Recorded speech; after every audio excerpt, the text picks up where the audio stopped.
कि अपन को लड़ना है, किसके लिए लड़ना है? खुद के लिए लड़ना है। तो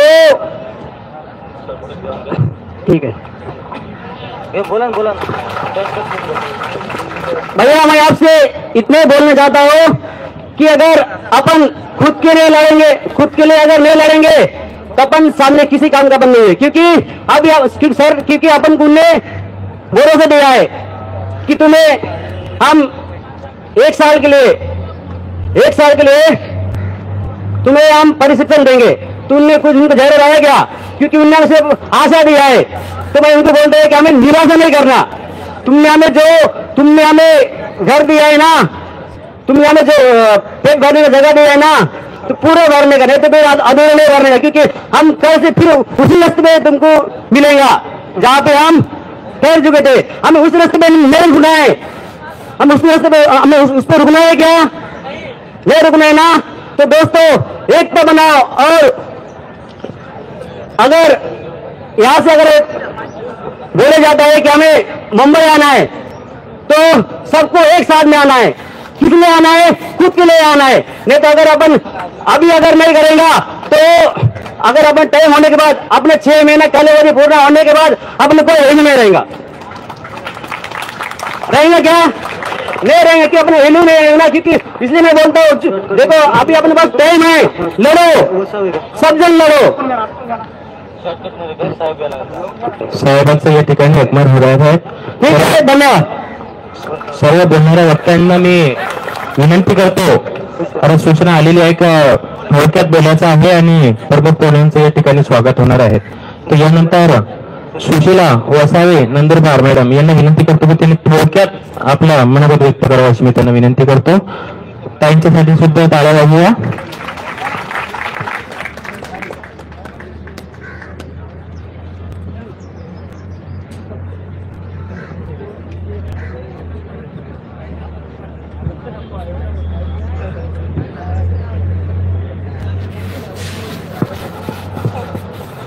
हॅलो, सर्वांना माझा नमस्कार। व्यासपीठवर उपस्थित असलेले माझे सर्व मान्यवर व माझे युवा प्रशिक्षणार्थी, माझे नाव सुशीला गणेश वसावे आहे। मी आहे नंदुरबार जिल्हा हा आदिवासी जिल्हा म्हणून ओळखला जातो। मी तिथून आली आहे, 500 किलोमीटरवरून आज मी इथून आली आहे। का बरं? ते आपल्या हक्कासाठी लढायचे आहे म्हणून आज इथे आली आहे। तर आदिवासी जिल्हा हा सर्वात मागासलेला जिल्हा आहे, माहिती आहे सर्वांना।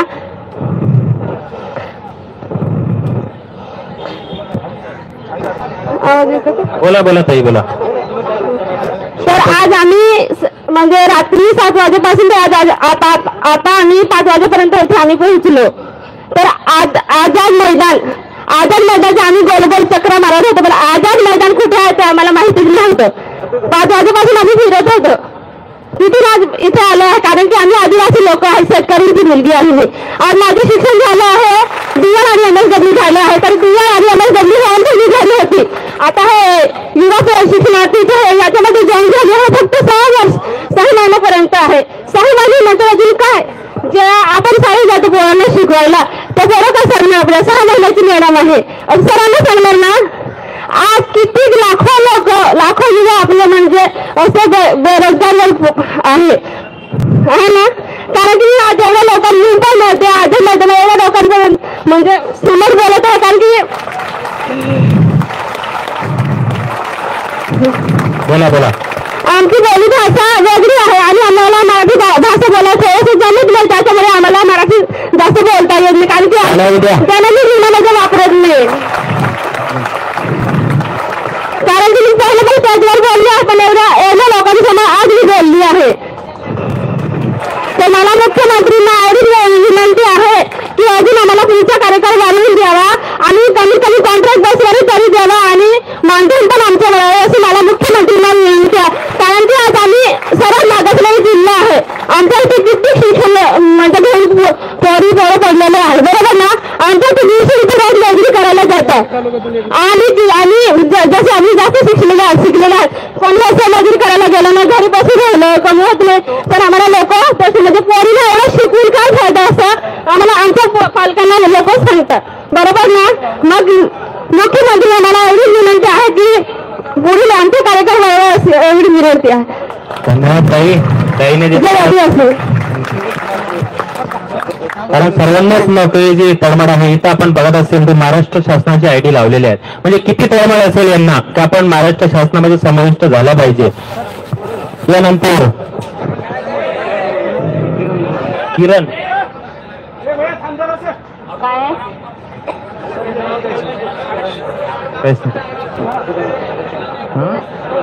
यानंतर किरण भरोला सर चंद्रपूर यांना विनंती करतो की त्यांनी थोडक्यात आपला मनोगत व्यक्त करावा. हॅलो सगळ्यांनी शांत पद्धतीने ऐकून घ्यावं. बसंजा सर. मी चंद्रपूरकर, एक शेतकऱ्याचा पोरग. 5 एकर शेती आहे, फक्त 5 एकर. ज्या महाराष्ट्राच्या मातृभूमीवर सर्व जन्मलेल्या माझ्या महामानवाच्या पावन कार्यासाठी पावन विचारांना आणि पावन त्यांच्या स्मृतींना प्रथमतः अभिवादन करतो. बाबासाहेबांना सांगितलंय शिका, संघटित व्हा आणि संघर्ष करा. आणि शिकलो, इथे संघटित झालो. आता एकच वेळ आहे, काय करायची? संघर्ष करायची. बाबासाहेबांनी सांगितलं होतं शिका, संघटित व्हा आणि संघर्ष करा. आम्ही या महाराष्ट्राच्या कानाकोपऱ्यातून इथे पोहोचलो. आज सामोर्शीवरून एक ट्रॅव्हल्स करून त्यांनी अख्खी रात्र अख्खा दिवस त्यांनी आपल्या शरीराचा असा त्रास बघून इथपर्यंत आले. त्याचं काहीतरी सफल व्हायला पाहिजे यासाठी जमलो आहे. आणि जोपर्यंत काही त्या मुंबईला बोलवतील सर्व 100% प्रशिक्षणार्थी आम्ही इथे येऊ. मी 5 एकराचा मालक एकुलता एक, तरी मला मुलगी मिळत नाही. मला मुलगी नाही कारण माझ्याकडे शेती आहे, नोकरी आहे. आज 100-150 पोते धान माझ्या शेतामध्ये होता, तरी पण मला मुलगी मिळाली नाही कारण माझ्याकडे नोकरी नाही. आणि या 6 महिन्यामध्ये ज्यावेळेस मी नोकरीवर लागले जिल्हा परिषदेला शिक्षक म्हणून, 6 महिने काय असेल ना, कुणालाच सांगितलं नाही मी 6 महिन्यात आहे म्हणून. आणि आजपर्यंत मला 6 रिश्ते आले. 6 रिश्ते. तर हो म्हटलं पगार किती आहे? म्हटलं 10,000 परमानंट. आणि विश्वास, आपल्याला परमानंटच व्हायचं आहे. विश्वास ठेवा. माझ्या मायने स्वप्न बघितलंय की माझं पोरग शिक्षक होईल. सगळ्या आईचं स्वप्न आपण पूर्ण करू आणि ते स्वप्न आपल्याला पूर्ण करून देतील आदरणीय माजी खासदार साहेब हरिभाऊ राठोड साहेब. ते बरेचसे प्रशिक्षणार्थी नाही आहेत आमच्या चंद्रपूरमधूनही. 100% प्रशिक्षणार्थी हा माझा एक विश्वास देतो, एक शब्द देतो. आणि जे सरांनी म्हटलेलं आहे अशा शब्दात बोलायचं आहे.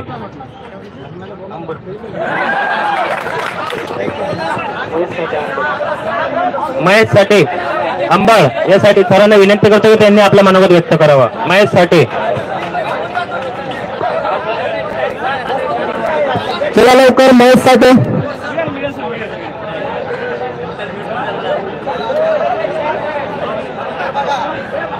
एखाद्या कारखानदारावर जर ऊसतोड कामगार म्हणून जात असेल तर तो सुद्धा 6 महिने जात असताना गावातून विचार करतो, 6 महिने जात असताना गावातून विचार करतो की जायचं का नाही. पण आपण फक्त काय मागतोय तर आपल्या हाताला काम मागतोय आणि कामाप्रमाणे दाम मागतोय.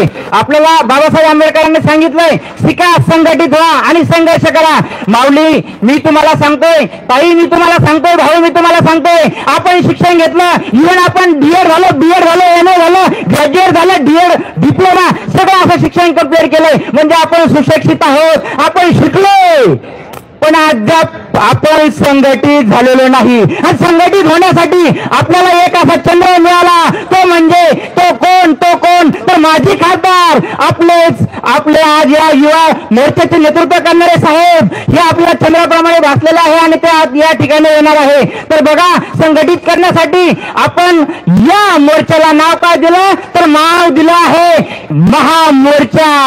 महाराष्ट्राने आपण वारंवार बघितलं, महापूर बघितला, महामारी बघितली, आता वेळ येऊ देऊ नका महामोर्चा बघण्याची. कारण या ठिकाणी फक्त ये 10% 5% लोक नेतृत्व करण्यासाठी आलेले आहे. आपले प्रशिक्षणार्थी अजूनही घरी आहे. तर ते आल्याच्या नंतर या मुंबईत या आझाद मैदानावर जागा पुरणार नाही. त्यामुळे तुम्ही आमच्या आज या मोर्चाची दखल घ्या आणि दखल घेऊन आम्हाला फक्त काय द्या तर आम्हाला आमच्या कामाचा दाम म्हणजे आम्हाला 6 महिन्याचा नकोय, 6 महिन्याचा नकोय, तर आम्हाला 11 महिन्याचा 11 महिन्याचा कॉन्ट्रॅक्ट ओढून द्या आणि ज्या ठिकाणी आम्ही काम करतोय. अरे नाव काय दिलंय प्रशिक्षणार्थी. प्रशिक्षण म्हणजे काय तर आपल्याला त्या ठिकाणी एखाद्या प्रयोगावर शिक्षण देतात किंवा शिकायचं कसं, आस्थापनामध्ये काम करायचं कसं, त्या म्हणून आवक जवळ नंदी घ्यायच्या कशा, जवळच्या नंदी द्यायच्या कशा, हे आपलं प्रशिक्षण देणं गरजेचं होतं. पण काय केलं तर डायरेक्ट आस्थापनेवर निवडला बसवलं, त्या खुर्चीवर बसवलं आणि हा युवा प्रशिक्षणार्थी त्या परमानेंट असणाऱ्या साहेबासोबत खांद्याला खांदा देऊन माझी भगिनी काम करतात, माझा भाऊ काम करतात. अरे आम्ही काय मागत नाही की कामाप्रमाणे दाम आणि आम्ही असं सुद्धा म्हणत नाही की तुमच्याप्रमाणे आम्हाला सुद्धा पगार द्या. समान काम समान वेतन नको आम्हाला फक्त मागतोय काय तर फक्त मागतोय ते म्हणजे आपला कार्यकाळ वाढवून द्या. अरे कार्यकाळ वाढवून द्या. आणि एक विचारात घ्या, इथं येणारे माझे तमाम महाराष्ट्रातले हे जे काय बसलेले माझे बंधू भगिनी आहे हे कोणत्या श्रीमंतांची औलाद नाही, बिझनेसमॅनची औलाद नाही. मला सांगा, मल्ल्याचा मुलगा इथं आलाय का, कोणत्या बँकिंग वाल्याचा मुलगा इथं आलाय का, कोणत्या संस्था चालकाचा मुलगा इथं आलाय का नाही. तर या ठिकाणी आलेला आहे तो कष्टकऱ्यांचा तळमळीनं काम करणारा आणि कामा करणारा माझ्या घामाची दाम मारणारा महाराष्ट्रातून हा युवा कार्यकर्ता इथं आलेला आहे. तर बघा, मी फक्त एवढंच सांगू इच्छितो की डिअर झालंय त्या 2 शब्दात सांगतोय की घासल्याशिवाय धार नाही तलवारीच्या बाताला, घासल्याशिवाय धार नाही तलवारीच्या बाताला. महाराष्ट्राच्या गतीला पर्याय नाही, या प्रशिक्षणार्थीशिवाय पर्याय नाही महाराष्ट्राच्या गतीला. तर बघा, या ठिकाणी 1-2 ओळी बोलतोय की डीएड झालंय शिक्षण झालंय सारे, डीएड झालंय शिक्षण झालंय सारे. अरे ITI झाला, डिप्लोमा झाला, शिक्षण झालंय सारे. पण हाताला कामच नाही. आता करून आणली काही. या प्रत्येक शाळेत आपली हक्काची जागा आहे, प्रत्येक आस्थापनामध्ये आपली हक्काची जागा आहे, त्या रिक्त जागा आहे आणि त्या रिक्त जागेवर आपली भरती केलेली आहे. फक्त एक्सटेंडेड करा आणि आम्हाला 10% या जागा आमच्या रिझर्व करा, एवढीच पूर्णपणे मागणी आहे. आणि या ठिकाणी आलेले आपले प्रशिक्षणार्थी असो तर प्रशिक्षणार्थी ताई असो, यांच्या बरोबर एक लाडका दाजी सुद्धा आपल्या त्या ताईंना घेऊन आलेला आहे. म्हणून या महाराष्ट्राच्या वतीनं जे आमचे शेखदाजी असतील किंवा कणकेदाजी असतील, टकलीदाजी असतील किंवा तमाम महाराष्ट्राच्या दाजींसाठी याचा टाळा वाजा आणि त्यांचं स्वागत करा. आणि या ठिकाणी मी थांबतो. यूं तो जीने के लिए लोग जिया करते हैं, यूं तो जीने के लिए लोग जिया करते हैं. अरे लाभ जीवन का नहीं फिर भी लिया करते हैं. यूं तो जीने के लिए लोग जिया करते हैं, लाभ जीवन का नहीं फिर भी लिया करते हैं. अरे मृत्यु से पहले मरते हैं हजारों, मृत्यु से पहले मरते हैं हजारों, लेकिन जिंदगी उनकी होती है, वो मरकर भी जिया करते हैं, धन्यवाद. या ठिकाणी मला बोलण्याची संधी दिली. मी MD साठे जालना जिल्ह्याच्या वतीने आणि तमाम महाराष्ट्राच्या वतीने सर्वांचं एकदा कडकडी जसा टाळाच्या गजरात तुमचं स्वागत करतो आणि व्यासपीठावर रजा घेतो. धन्यवाद. थँक्यू मच सर, तुमच्या भाषणाला सलाम. आता या ठिकाणी माजी खासदार हरिभाऊ राठोड यांचं आता आगमन होणार आहे. आता आपण भाषणात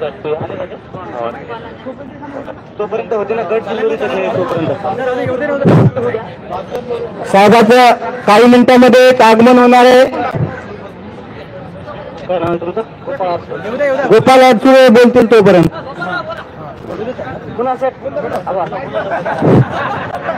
इथं जमलेल्या तमाम माझ्या प्रशिक्षणार्थी बंधू आणि भगिनींनो, तुम्हा सर्वांना माहित आहे की आपण या ठिकाणी कशासाठी जमलेलो आहोत. आज या ठिकाणी आपल्या महाराष्ट्राचे लाडके मुख्यमंत्री म्हणून ज्यांची कारकीर्द आपण पाहिली ते म्हणजे आदरणीय शिंदे साहेब आणि एकनाथ शिंदे साहेब यांनी आपल्याला 6 महिन्यासाठी का होईना परंतु रोजगार दिला आणि आता हा रोजगार पुढे कंटिन्यू करण्यासाठी आपण या ठिकाणी सर्व झगडत आहोत, आपण संघर्ष करत आहोत आणि आपल्या संघर्षाला धार देण्याचं काम या ठिकाणी हरिभाऊ राठोड सारख्या माजी खासदार साहेब यांच्या माध्यमातून होत आहे. आणि माझं तुम्हा प्रशिक्षणार्थींना सांगण्याचं एकच कारण आहे की या ठिकाणी आपण प्रत्येक जण प्रत्येक आस्थापनेवर आहे. कोणी शिक्षक आहे, कोणी जिल्हा परिषद ऑफिसमध्ये आहे, कोणी कुठं आहे, कोणी कुठं आहे. प्रत्येकानं आपापल्या ठिकाणी योग्य त्या प्रमाणात आणि योग्य ते काम आपण करून दाखवायचं आहे. आपल्याला या महाराष्ट्राला दाखवायचं आहे, या तिथल्या कर्मचाऱ्यांना, माजी अधिकाऱ्यांना, कर्मचाऱ्यांना दाखवून द्यायचं आहे की त्या ठिकाणी जे अधिकारी होते आधी कामाला, त्या अधिकाऱ्यापेक्षा आपलं काम कसं उच्च दर्जाचं आहे हे आपल्याला त्या ठिकाणी दाखवून द्यायचं आहे. आपण एकही दिवस सुट्टी न मारता पूर्णपणे काम करणं ही आपली जबाबदारी आहे आणि त्या जबाबदारीच्या नंतर पुढची जबाबदारी आपली एकच आहे की आपण केलेलं काम पुढे कंटिन्यू करण्यासाठी आपल्याला संघर्ष करावा लागणार आहे. कुणालाही या ठिकाणी आतापर्यंतचा इतिहास आहे, इतिहास साक्ष आहे या गोष्टीला की आपण लेकराला सुद्धा माय मांडीवर घेत नाहीत तो रडल्याशिवाय. मग हे सरकार आपल्याला का असं अलगद घेईल का सांगा सर्वांनी. आपल्याला या ठिकाणी लढावंच लागणार आहे, संघर्ष करावाच लागणार आहे. आज या ठिकाणी संपूर्ण महाराष्ट्रातले प्रशिक्षणार्थी आले नाहीत, परंतु जे काही घरी आहेत त्यांना पण माझं एक विनंती आहे की तुम्ही या ठिकाणी यायला पाहिजे होतं.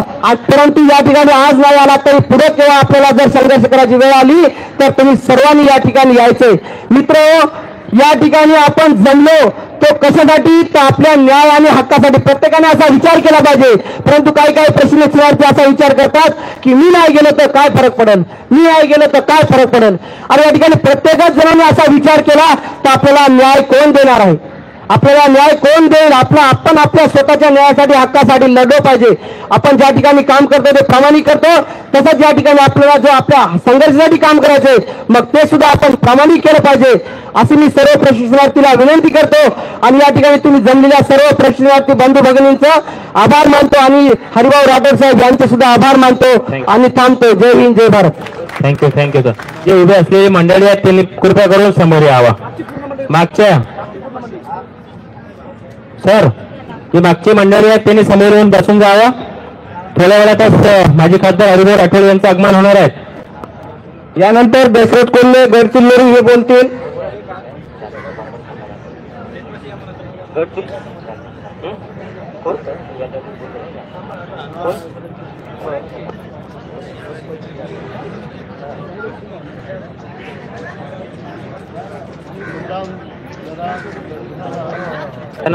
यानंतर दशरथ कोल्हे गडचिरोली यांना सुद्धा मी विनंती करतो कृपया करून थोड्या वेळात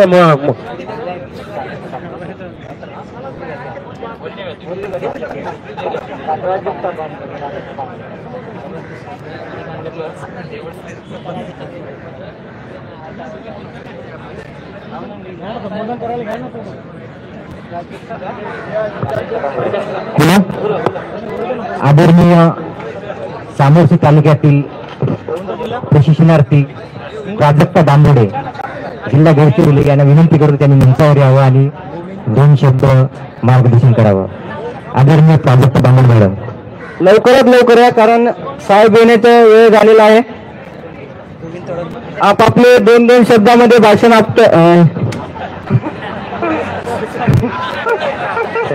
चालते. काही चालते. प्रशिक्षणार्थी आहे तिथे सगळे येणे शांत झाले होते, त्याच्यामुळे हसण्याचा प्रयत्न केला आपण.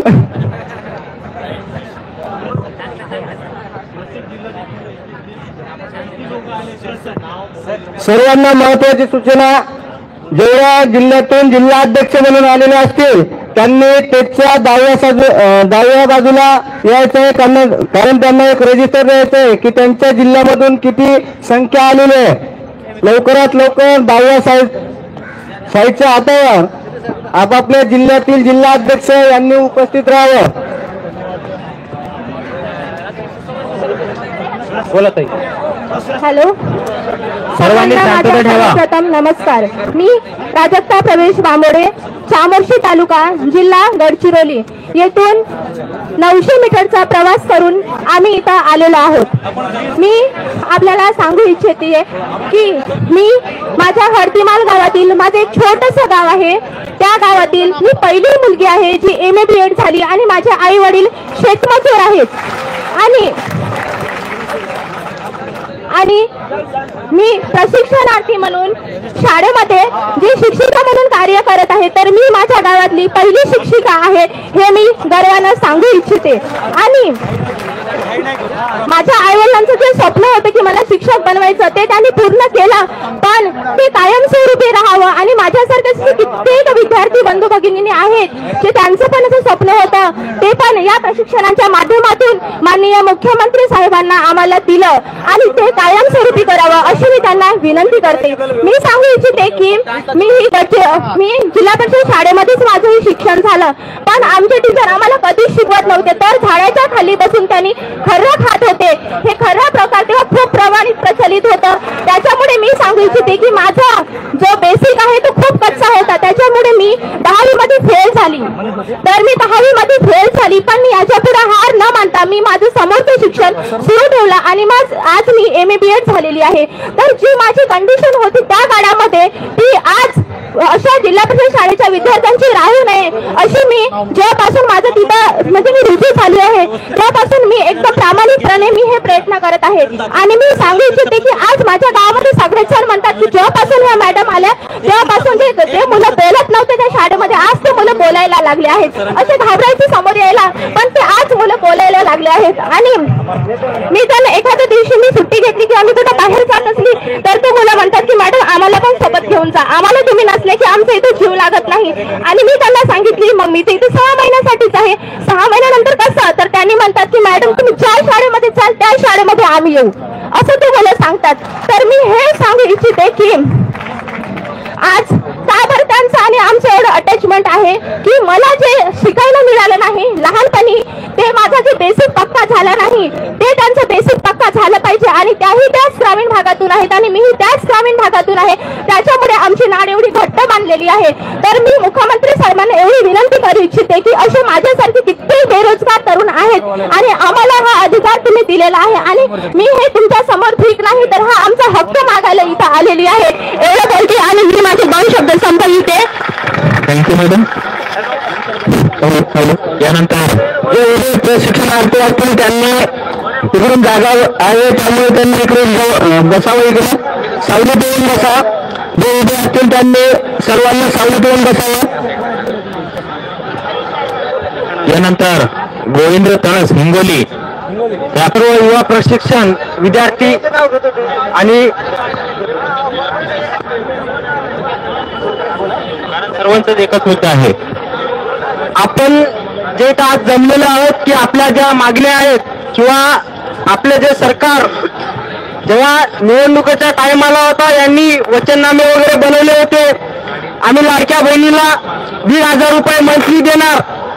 नंतर यांना कोणीतरी सांगितलं लाडके भाऊ नाराज व्हायले, मग लाडक्या भावांसाठी योजना आली 8, 10, 12 परत त्यांनी केलं 6, 8, 10. आता आमचे सगळे शेतकऱ्यांचे पोरं इथे आलेला सर्व जो युवा प्रशिक्षणार्थी आहे तो सर्वात गरीब प्रशिक्षणार्थी आहे. कोणीही कोणत्याही नेत्याची किंवा पॉलिटिक्स आणि नोकरीतला असलेला कोणाचाही मुलगा असा नाहीये. अहो एका गरीब घराण्यातून येणारा मुलगा त्यानं या योजनेमध्ये फॉर्म भरून एक नोकरीची संधी प्राप्त केली आणि हीच नोकरीची कदाचित आम्हाला वाटत आहे 6 महिन्यानंतर जे सरकारनं आम्हाला दिलेली भाकर होती ती आमच्यापासून कदाचित दूर होईल व आम्हाला परत उपासमारी येईल. त्यामुळं जे आम्हाला शासनाने शब्द दिला होता की आम्ही त्याच युवा प्रशिक्षणार्थींना आम्ही जाग्यावर कायमस्वरूपी करू.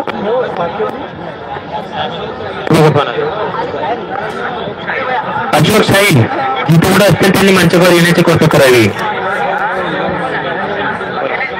आमची जे आम्ही काय स्वतःहून जबरदस्ती आम्ही मागणी करत नाही. तुम्ही निवडणुकीच्या अगोदर वोटिंगच्या अगोदर जे शब्द दिलेले आहेत तेच पाळावे हे आमच्या युवा प्रशिक्षणावरती इथं हा शब्द आहे. एक मिनिट अशोक साहिल ठीक आहे चालेल सुरू करा. आता कदाचित आमच्या 6 महिन्यानंतर आम्ही आमच्या समाजात वावरत असताना 6 महिन्यानंतर आम्हाला काढून दिल्याच्या नंतर कदाचित समाज आम्हाला म्हणू नये आता कसं वाटते, गारगार वाटते, आता कसं वाटते, गारगार वाटते. पण लक्षात ठेवा, ही जर वेळ आमच्यावर आली, आज आम्ही आलो, परत येईल, नंतर आम्ही विचार सरकार आता कसं वाटते, आता कसं वाटते. आमची फक्त हीच विनंती आहे, आम्ही स्वतःहून कधी अजून तर, कारण की हिवाळी अधिवेशन असताना आम्हाला बराच आमचा विषय गाजला. बरेच जण आम्हाला म्हटले तुमचा कालावधी वाढला, पण सरकारचं आमच्या या लाडक्या भावाईकड, भाऊजीकड कदाचित लक्ष दूर झालं. यांचं लक्ष गेलं कुठं? पदावर. कोणतं पद येणार याच्यावर, पण आमचा लाडका भाऊ आणि लाडकी बहीण झाली दूर. अरे सर